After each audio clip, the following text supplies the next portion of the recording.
First off, be warned. Nintendo hasn't paid me for my opinions.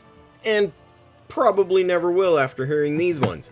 Which really only translates to literally none of these games are getting a pass just because they're named after some blonde lady that takes all the freaking credit and only kind of does the work. Without further talking and stuff, let's get straight to a lot of you liking me a whole lot less. Alright, so let's jump right into this thing, and to begin with, let's get rid of anything with this creepy little shit. God damn it, who likes this guy? It's gotta be literally no one. Freaking Tingle. God damn you. Her owner said that he had puppies in his car. He seemed really nice. Now he said the puppies were at his house around the block. He wanted us to go there with him. I told him no. Okay, moving on. This one, it's part of, what was it, the 3DO? I don't know, man. I wouldn't say shouldn't exist, because I know a lot of people, this is kind of like the B movie of Zelda games. Where's the other one? We're just going to get straight to the other one, too. I'm not doing this in order. Whoever made this list has crazy games on here. Alright, on to our first actual Zelda game. Link Between Worlds. It was a sequel to probably one of the best Zelda games ever made, and it was done pretty well. It was actually done on the 3DS with 3D in mind. So, that rarely happened. We're giving it credit. This one is just a remake. Actually, that's the only way I've played it, but I'm not going to count remakes. Nintendo just likes your money, so they're just going to reprint shit that they know they could charge you for. And so let's talk about A Link to the Past, a Super Nintendo game that is actually, you know what? That one doesn't belong in A. That one belongs in S. That one is freaking incredible. If you love only 2D Zelda games, this one is probably your favorite. There's a really good reason for that. Because it's awesome. That's a really good reason. Moving on. Breath of the Wild. Oh, I know everybody creams their pants when they think Breath of the Wild. Ugh, I love collecting golden shit. But, you know what? I'm just going to go with good. It was good. I mean, it was alright. It was definitely fun. The story was very lackluster. Beyond that, it didn't super impress me with extremely easy dungeons, repeated bosses. It's a disappointment a little bit. But, you know what? Still good. I'm still very excited for the sequel, not gonna lie. Link's Crossbow Training. This one was actually pretty damn fun. And yes, I'm gonna put it on the same level as Breath of the Wild. I told you guys you were gonna hate me. I'm sorry, but it's true. It's just true, in my mind. This is an opinion, after all. Which brings me to the opinion of the Four Swords. It's bad. Because that game is really only fun when you have 4 people playing. And how many times do you ever have 4 people wanting to play a mediocre Zelda title? It's not often. And that was when I had literally everybody around me wanted to play all the games all the time. And nobody wanted to play that one. It's a pretty good sign that it wasn't very good. Hyrule Warrior, actually, I have not played either of these. I've heard they're pretty dope, but, you know, not my jam. Again, this is just a remake. Stop making remakes! But the original one on the Game Boy of Link's Awakening is so freaking good. Oh my gosh, it's good. It mirrors what Link to the Past did gameplay-wise, which was basically perfect. The story is amazing and not overly complicated like a lot of these other ones. And the crazy side-scrolling sections are a nice change in the gameplay. And the boss fights are actually fun and challenging. Go figure. And then it brings us to another remake. At least this one actually is a remake and not just a re-release. This is a hard one because A Link's Awakening is literally my favorite Zelda game. You know what? No, I'll put that one in A. The original goes in S. Because you know what? When you do it right the first time, so well that you just want to do it again, but a little bit better, polished, you know, you've done something well. Okay, Majora's Mask. It was the sequel to Ocarina of Time on the 64. And I gotta tell you, I think it's okay. I have a really hard time between good and, well, because it's not a bad game by any stretch of the imagination.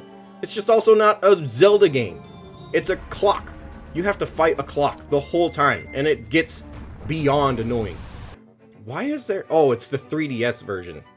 Jeez. Okay, 64 one. There you go. Just remember, haven't played doesn't mean I actually haven't played. It just means there's too many versions of the same game. Stop it. Ocarina of Time, again, it's the 3DS version. We're going to go with this, the original Ocarina of Time. And hell yeah, that belongs in the S tier because, oh, I don't know too many franchises that the first time they attempt 3D graphics, not only do they kill it. Show me your genitals. Your genitals. What? Show me your genitals. Get the fuck out of here, Tingle! I feel like I should say more about it, but really, if you're watching this video, you already know everything about it. Because it's one of the best games ever made. So, we're done with that. Okay, but they're both seasons and ages on the Game Boy Color. They were made by Capcom. I kind of have a weak spot for the Game Boy ones. What can I say? Speaking of handheld ones, we're going to go with...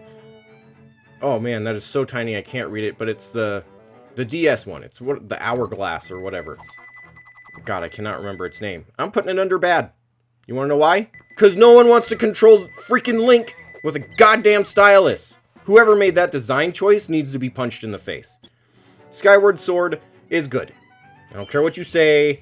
I mean, like, it's not better than good. It's no worse than good. It's fun, especially, you know, with the motion controls. It makes it pretty good. It's pretty good. The other DS game, again, I don't want to control Link with a stylus. If you prefer controlling Link with a stylus, I award you no points, and may God have mercy on your soul. Don't ever do this to us again, Nintendo. This was garbage. Moving on.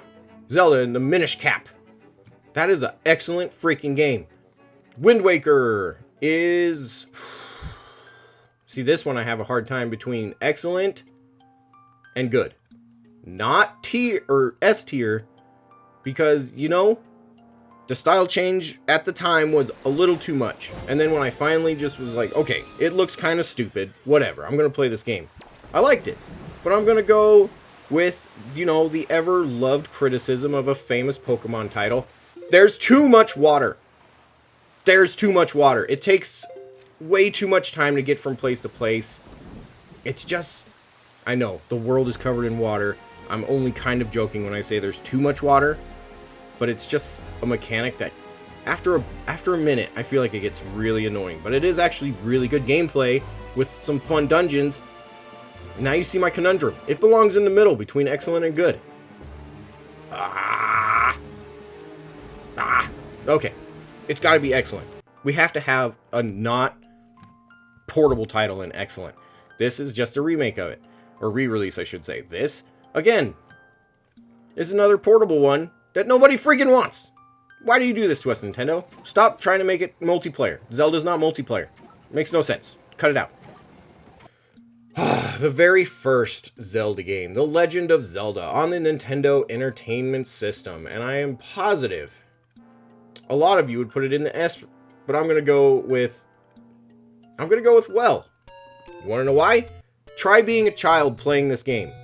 I've heard several people argue all the time. They're like, well, you just have to know what you're doing. Think about that for half a freaking second. If you were playing a game that you have to know what you're doing before you play the game, it's not a well-built game. Yes, it was the first to be action-adventure. It was awesome for the time. We all enjoyed it. I still have no clue how to beat this game, and I'm not going to take the time to look it up. Because that's literally what you have to do. It's Castlevania 2 all over again, but for some reason, people love it. I don't know. I was actually a pretty big fan of the second one. It was more like an RPG. There was actual action. The side-scrolling parts were actually fun. You know, you could progress pretty easily. You didn't have to have some shamanistic ability to know what the hell you're doing like the first one. This one, you could actually just play like a game, which is good for a game. I don't know which one of these are the real one. And by the real one, I guess the Wii version is the real one. Because the GameCube one is just, it's backwards. That's the one I have. It's still really good. I think this is the Wii. We're going with... The text is so tiny. I can't see. But it looks like that's the Wii version. And I'm going to go with... It's excellent. You know? Because after Wind Waker, this was a fantastic style change. The gameplay was super fun. I liked being able to go between worlds, essentially. You change from a human to a dog. I mean, shoot. I would have never thought of that. And that was super fun. And there you go. There you have it. That is my Zelda ranking list. Let me know if you guys are excited for Tears of the Kingdom, or if you're not. I mean, I have literally not met a person not excited about it yet, but I would be interested to hear if you aren't excited about it, and why. It might just be because you don't have a Switch. Might be because Zelda's not your jam. Either way, thank you for making it to the end of this video, and until next time, official sign-off.